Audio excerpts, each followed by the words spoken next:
We're back! It's time! From cruel to wicked, eyeliner Cardan is now king, and yes, he's still as dramatic as ever. If you haven't seen my recap of The Cruel Prince, the first book of The Folk of the Air, go check it out. It's pretty good if I say so myself. So, a quick refresher. Jude's brilliant plan at the end of the last book was to crown her original bully, Cardan, as king, basically making him her puppet until her sort of brother Oak returns from the human world and takes over. Cute plan, but turns out ruling Elfhame looks a lot like babysitting. She's now Cardan's handler slash chaperone slash person who stops him from being murdered. And honestly, it's a full-time job. He's being attacked by exes, yes, literally, and she's the one standing guard while he sleeps. Babysitter vibes, but make it royal. Their deal says he has to obey her for a year. It's been now 5 months, and communication between them, it's, let's call it, tense with benefits. Remember that kiss from book 1? Yeah, they do too, especially when Cardan gets drunk and begs her for another one. Smooth, your majesty. Meanwhile, Loki, everyone's least favorite fairy playboy, is now the official party planner of the court. He's also cheating on his fiancée, Taryn, Jude's twin, remember? In broad daylight. Taryn's reaction: "Why don't you have more jackets, Jude?" Priorities, babe, priorities. And Madoc, still green, still scary, still giving murdered your parents but love you kiddo energy.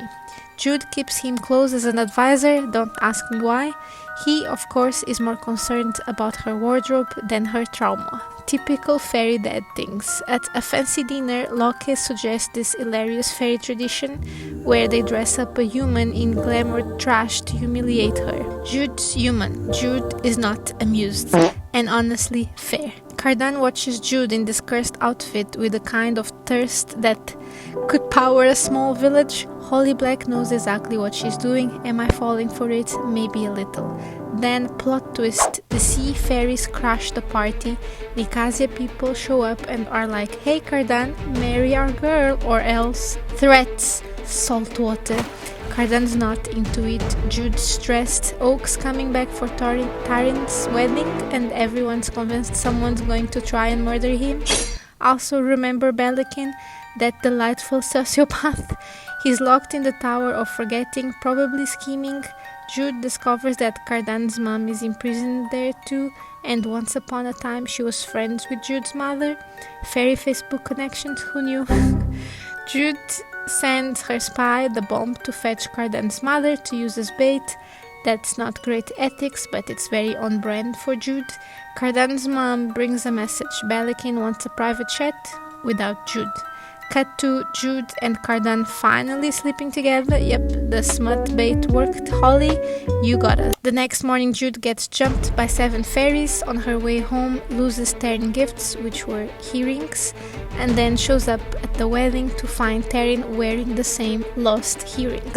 Interesting. Loki is also conventionally limping. But no time for that. Balakin escapes. The sea fairies helped him, and Ghost, Jude's spy buddy, betrayed her. Before she can process that emotional damage, someone knocks her out and boom, she's kidnapped to the underwater kingdom. And no, this is not a fun Little Mermaid moment. She's stuck there for a month pretending to be glamoured, because they don't know she's immune, and playing along with Balakin's disgusting plan to kill Cardan. He even forces a kiss. Disgusting. Someone drowned this man twice. Cardan eventually negotiates her release, which shocks Jude, but instead of bringing her home, she's dumped at Madoc's estate. There, Taryn shows up all, "Oh my god, sis, I was so worried." Sure.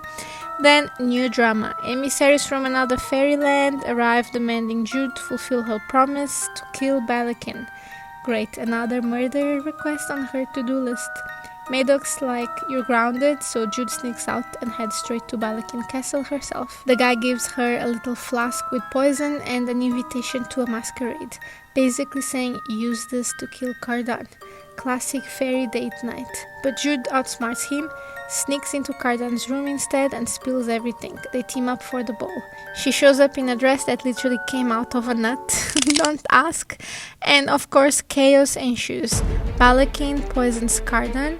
Jude kills Balakin. Efficient, done. When she gets back, Cardan is recovering and says, "Oh, you changed your dress and took off your earrings." Except she didn't, which means someone else, Taryn, came to him pretending to be Jude. Taryn had one goal, convince Cardan to release Madoc from his oath. Sneaky twin strikes again. Later, Cardan asks Jude to remove his oath as well. It's hurting his authority, limiting his powers. Everyone is challenging him with no repercussions. In exchange, he'll make her, drumroll, queen. Yeah, Jude's like, wait, what? I'm also, wait, what? He's like, yeah, marry me. He didn't bend the knee for that. And she's like, okay, sure. Big mistake. They do all this by themselves in her room. Cuddle, and the next day the undersea folk shows up demanding revenge for Balakin, who, by the way, was their ambassador for like 2 minutes. Cardan pulls an Unireverse card and starts boiling the sea. Literally. Seafood boil, anyone? Things calm down, the undersea people still demanding an action against Jude, and then Cardan announces Jude's exile. She's like, you can't. I'm the queen of faerie. Everyone laughs. Cardan laughs, and off she goes to the human world. The book ends with Jude leaving with Vivi and Oak, eating cold fish sticks again, heartbroken, confused, and very much exiled. Meanwhile, Madoc's out there plotting Oak's big return like it's fairy Game of Thrones. And that, my friends, was The Wicked King. Did it slay? Honestly, not really. The plot felt messy, the stakes were murky, and half of the cast was too busy describing dresses to have personality. Looking at you, Taryn, Locke, and Madoc. Will I finish the series? Of course. Do I feel emotionally betrayed? Also yes. I had high hopes and I shouldn't have. For books and for life in general, that's my tip, friends. Low expectations. Anyway, tell me your thoughts in the comments. Don't forget to like and subscribe for my next recap. Bye!